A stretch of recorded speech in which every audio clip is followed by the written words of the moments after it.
This video highlights the use of the endocapsular lens fragmenter for cataract surgery. As shown here, this instrument actually is a handheld instrument with a slider which can be pushed forward and deploys a nitinol loop which is strong enough to segment the nucleus into multiple pieces before cataract surgery. I illustrate the use of this instrument in a case of mine of a lady with a dense cataract of NS4+. So vision blue is used to stain the anterior capsule, and capsulorhexis is completed in a normal manner, and hydrodissection is performed. Viscoelastic is used to fill up the anterior chamber and also to inject some under the anterior capsule to create space for the nitinol loop.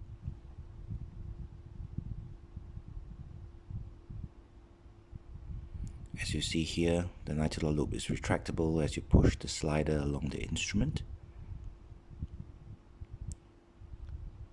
This is a 2.2mm corneal incision which the lens fragmenter can fit snugly through. A second instrument, a blunt spatula, is also used to stabilize the eye as the loop is deployed gently under the anterior capsule.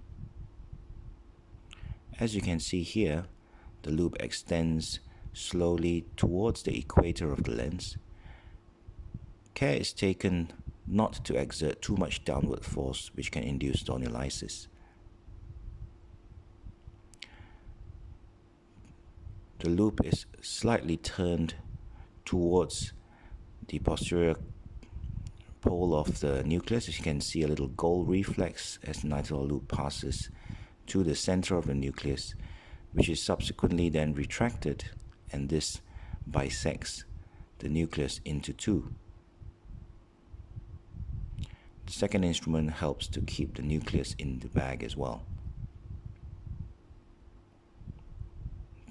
The nucleus is then rotated and the loop deployed once more, and in this way the nucleus can be divided into 4 separate pieces.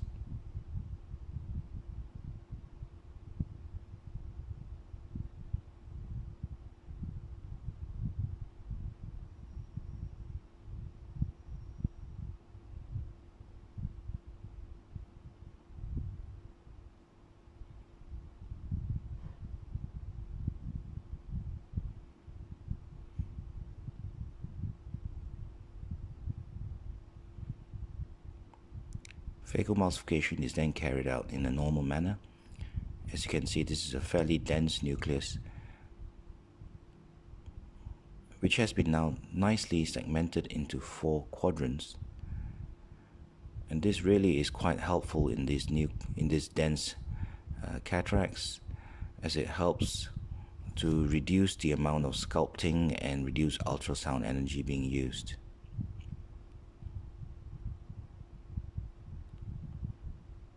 I use the Centurion balance tip which very efficiently emulsifies this nucleus.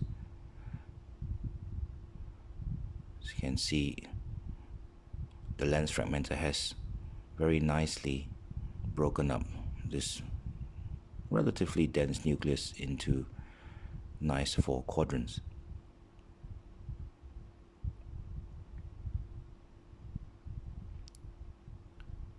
This is my first time using this instrument, and it's really not too difficult. There is a little bit of learning curve, I feel, especially as I mentioned when deploying, not to induce too much backward movement which can stretch the zonules a little. I can see this as a really beneficial addition in these dense cataracts to reduce ultrasound time and complete the case in a safe manner.